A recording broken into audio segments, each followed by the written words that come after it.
السلام علیکم. نن یو څو ډېرې اهم خبرې په دې یو دوه ورځو کې شوي دي ما چې د سره شیر کم. یو خو پرون راسي په سوشل میډیا یو ویډیو ده د سوات د یو یونیورسټۍ سامان پیښور ته شفت کوي او خلکو د هغې مزاحمت کړی دی. که چېرې داسې شوي چې هلته یونیورسټیانې بندوي نو دا د صوبایي حکومت انتهایي نااهلي ده، دا د تحریک انصاف د حکومت انتهایي نااهلي ده چې نور یونیورسټۍ نشئ جوړولی نو دا شته کم از کم مه بندوئ. فنډز دي د اخوا فضول خرچونه پیسې بچت کې او کم از کم د ځوانانو د تعلیم له توجه ورکوئ او دې له فوري د یونیورسټو له فنډ جاري کې د دې مسلې حل کې یو های لیول کمیټي وله جوړه کې دا ځوانان چې دي د دوی امید تعلیم دی، روزګار دی، د ملک په ترقۍ کې خپل حصه اچول دي. خو که دغه کیمپسونه ختمیږي نو د دې به ډېر زیات نقصاني. دنیا په مخ کې روانه ده او موږ په وروسته روان یو. نو تحریک انصاف وزیر تعلیم او هر څوک چې نو هغه د په دې باندې فوري اکشن والي. مخکې ورځ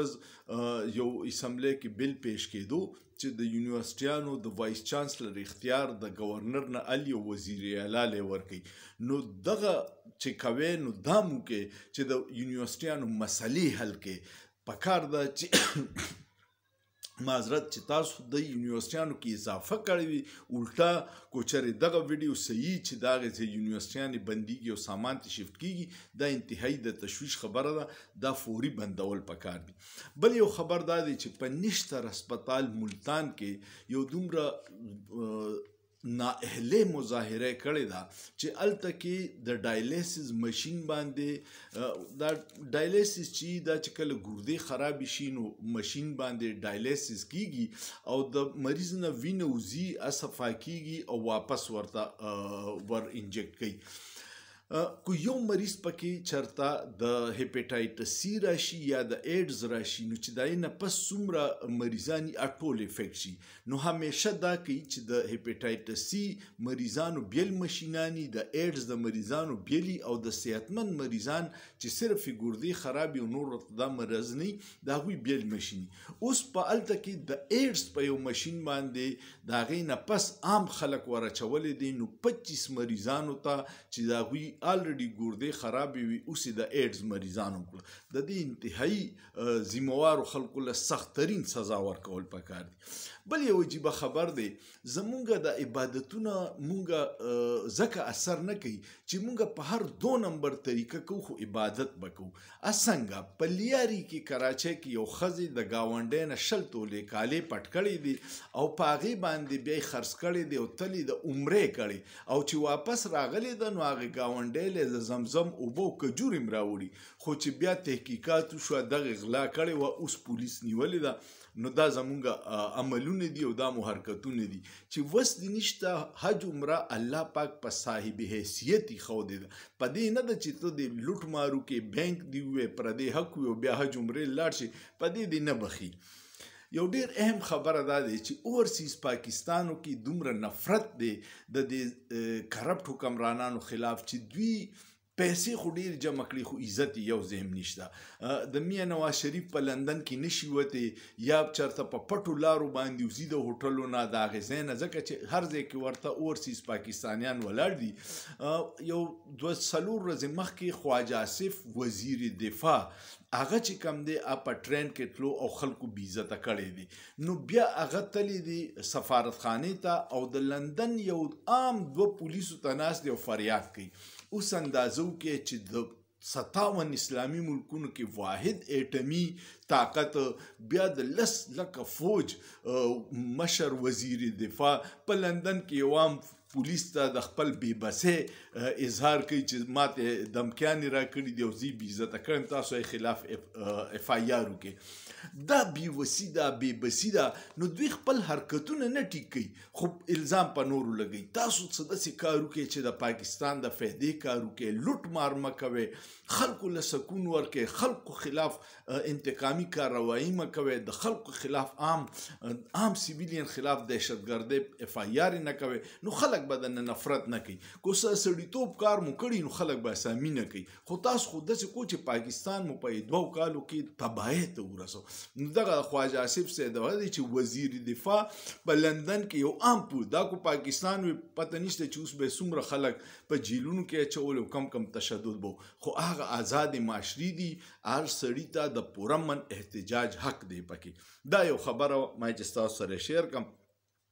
یو بل دا چې د IMF په دباو باندې اوس قانون سازي په پنجاب کې وشوه په د نورو صوبو کې بم کیږي او الته په کسانانو باندې ټیکس لګو د ټیکس ریشو ډیره سیوا ده د دې کې ټیکس لګول پکار د چوشي خو دا واړه زمیدار چې دی لس جریبه او شل جریبه دا خو مزدور کار دی خو الریډي غرق دی تیر کال پنجاب کې د غنمو په وجه باندې هغه تباہي شوې ده او دې پیرله خلک وی ماهرین چې پنجاب کې غنم ډیر کم کرلی شوی دي هغه ته جعلي دوايانې ملاویږي د سپریګانې تخم ورته ګران دی سره ورته ګرانه ده الټه پیوس ټیکس لګي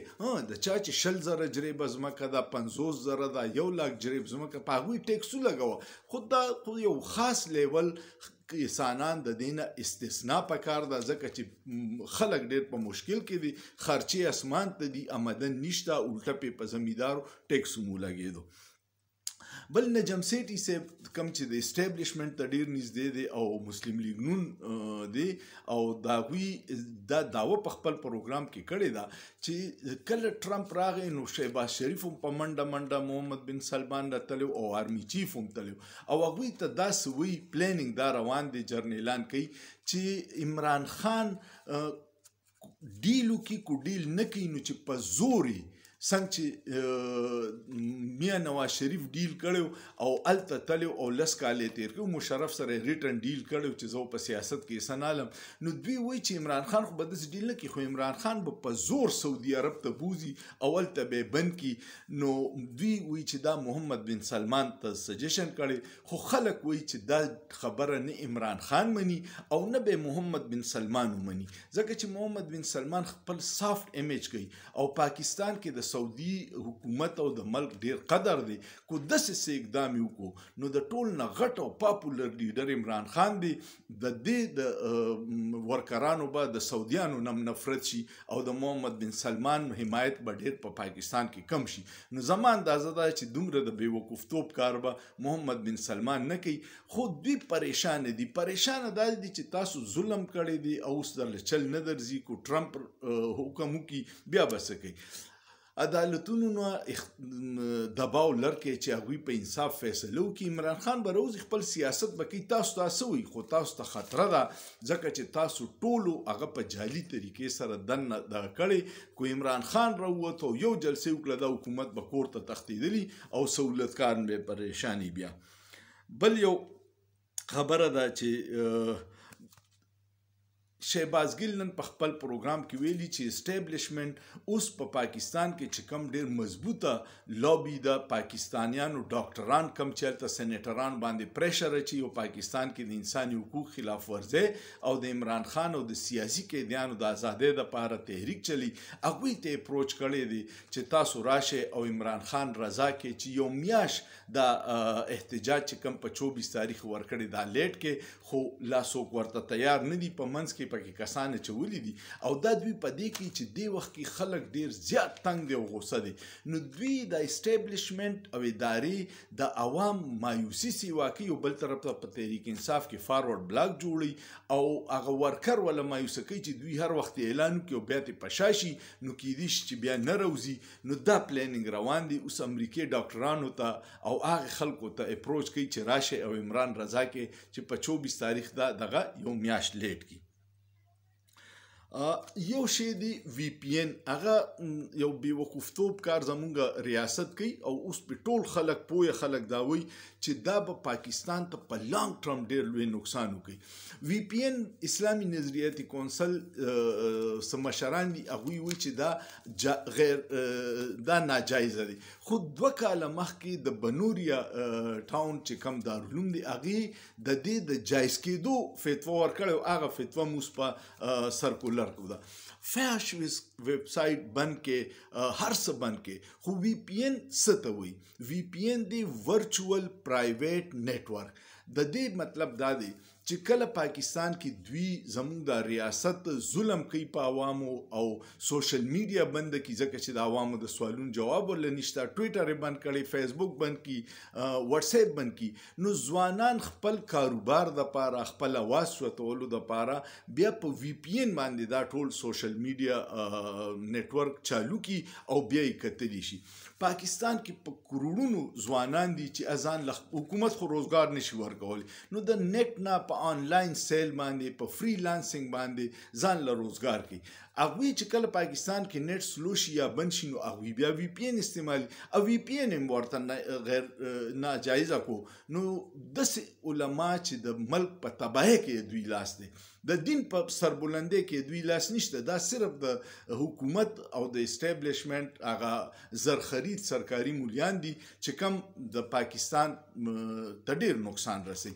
دغسې فتوی چېرته په ظلم خلاف فتوا ورکړي د سود خلاف فتوا ورکړي عملی جهاد د سود خلاف وکړي نو تنخواګانې ټول د سود د بینکونو نه علي او خلکو ته وایي چې وی پی این ناجایزه دی امید لرم دا یو څو خبرې به ستاسو خوښه شوي کومه خوښه شوي نو کمنټ پې وکړئ لایک یې کړئ شیر یې کړئ او سوچ پې وکړئ په سوچ کې څه ګناه نشته